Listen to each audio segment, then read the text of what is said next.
Salut tout le monde, on se retrouve aujourd'hui pour une nouvelle vidéo de biophysique, à savoir une fiche des cours pour maîtriser la méthode à adopter pour réussir les exercices d'optique géométrique, notamment sur les lentilles convergentes et divergentes, c'est-à-dire connaître les caractéristiques d'une image vis-à-vis de l'objet. Donc pour ça, on va devoir déterminer s'il s'agit d'une lentille divergente et d'une lentille ou d'une lentille convergente. Une fois qu'on a déterminé s'il s'agissait d'une lentille divergente ou convergente en fonction de ce que nous dit l'énoncé, c'est-à-dire que l'énoncé, il peut nous dire soit la lentille, eh bien, elle est convergente, soit elle est divergente, ou sinon ils peuvent vous le dire indirectement. Comment? En vous disant, par exemple, que la vergence qui est égale à 1 sur f', pour une lentille divergente, elle va être négative, et pour une lentille convergente, elle va être positive. Ensuite, on va chercher à savoir si on nous parle d'objets réels ou d'objets virtuels. Pour faire un rappel, parce que j'ai déjà fait une vidéo où je corrige un exercice et où on parle de ces notions-là, si je trace un système optique, je vais donc ici avoir mon axe optique, deux centres O, ma lentille, admettons, bon, je ne vais pas désigner s'il s'agit d'une convergente ou divergente, on s'en fiche, puisqu'important ici, ce que je veux que vous reteniez, c'est qu'ici, le sens de propagation de la lumière, il est comme cela, et avec ça, on définit que l'on est dans le milieu objet réel, et ici, on est dans le milieu objet virtuel, d'accord? Si votre objet, il est à gauche, il est dans le négatif, c'est qu'il est réel. S'il est à droite, c'est qu'on est dans le virtuel. Et l'image, ici, on est dans le milieu image réelle. Si votre image, elle se situe à droite, elle est positive, on dira qu'elle est réelle. Et si elle se situe à gauche, on dira qu'elle est virtuelle.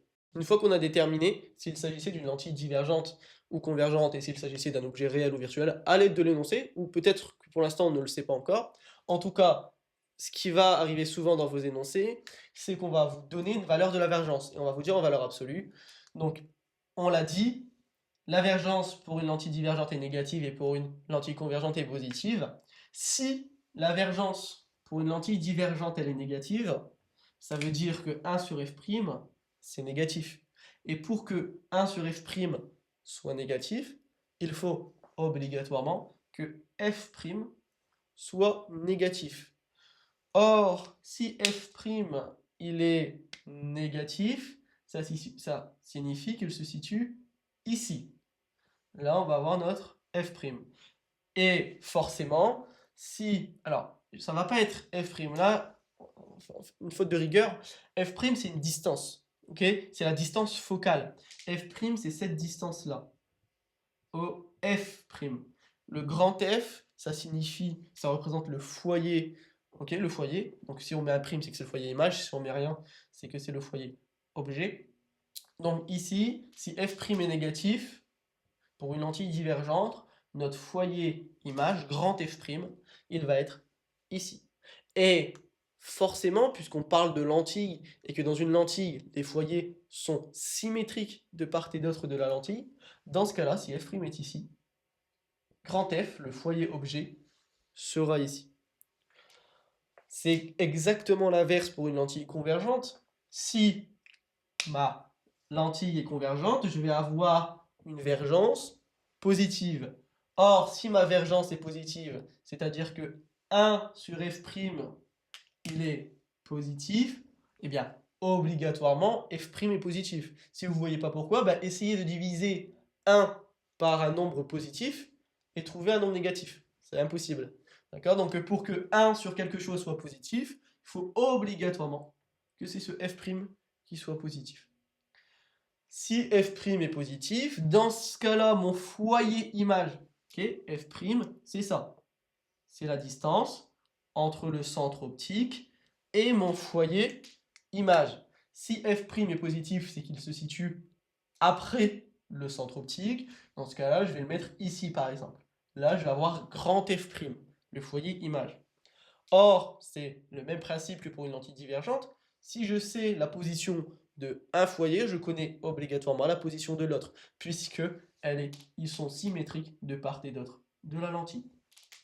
Ok? Donc ça, c'est pour placer nos foyers. Comment on fait? Ben, on vous dit qu'une lentille est convergente ou divergente.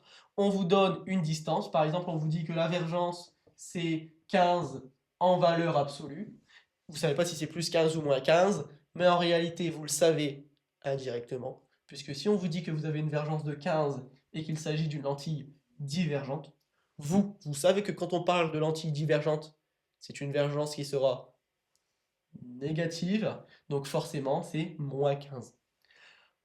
Vous savez, vous aussi, que la vergence est égale à 1 sur f', qui va être égal à moins 15, et ensuite vous résolvez cette équation, vous passez le f' de l'autre côté, vous passez ça en dessous, et vous avez votre distance focale f'. Maintenant, on va voir ce qu'il en est pour les tracés.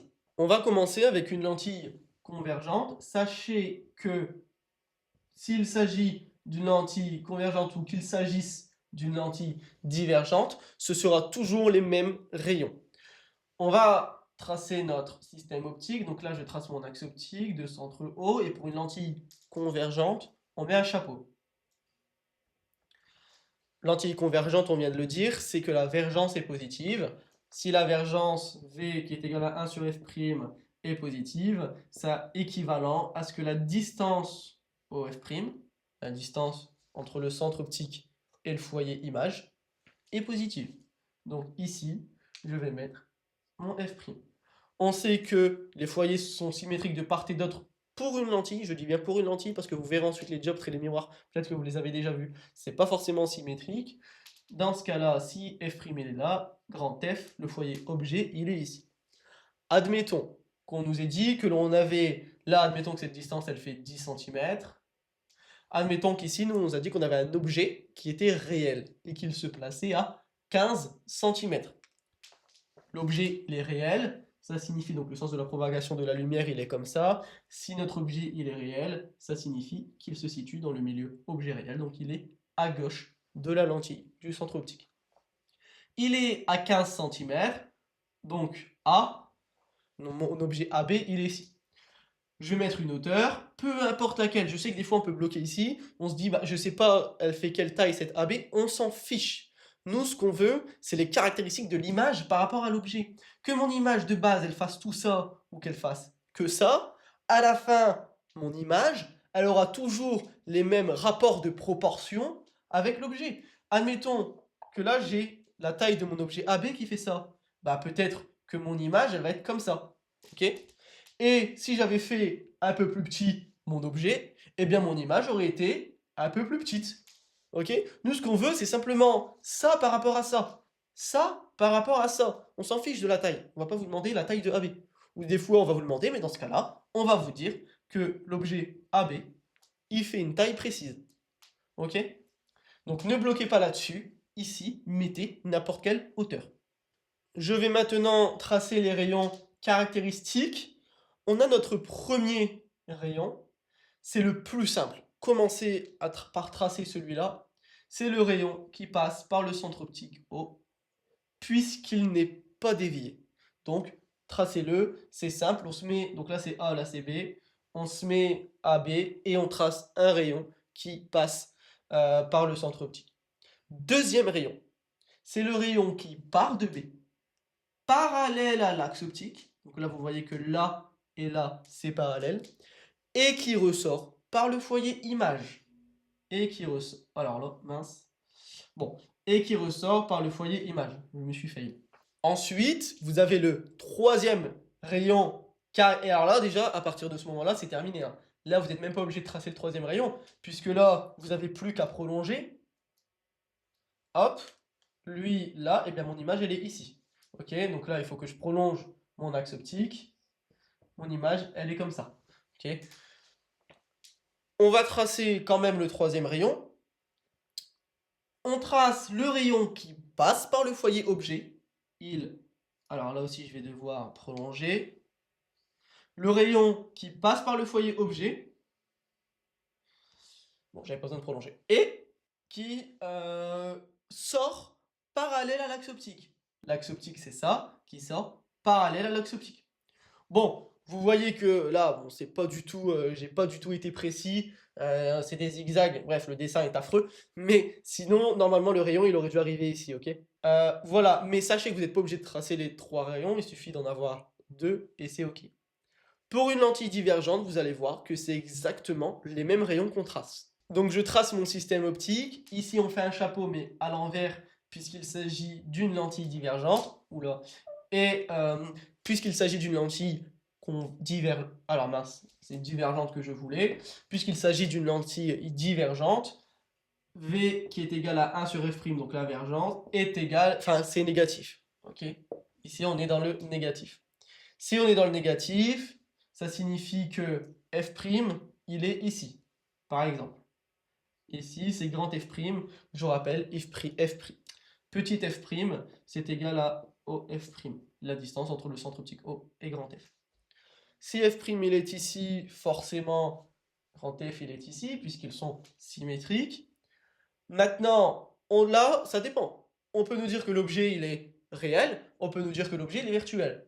Je vais dire encore une fois que l'objet, il est réel. Si l'objet, il est réel, eh bien, il se situe toujours dans le milieu objet réel, hein. C'est pas parce qu'on change du type de lentille que les milieux changent. Ici, ce sera toujours le milieu objet réel, et ici, le milieu image réelle. Bon, admettons que mon objet AB, il est ici. Ça, c'est mon objet AB. Je trace toujours les mêmes rayons. Alors, on commence par lequel? Celui qui passe par le centre optique, puisqu'il n'est pas dévié, donc c'est le plus simple.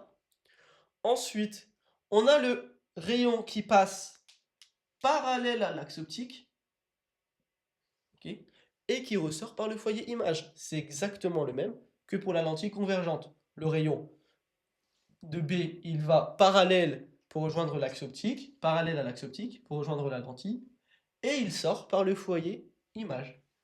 Il sort par le foyer image.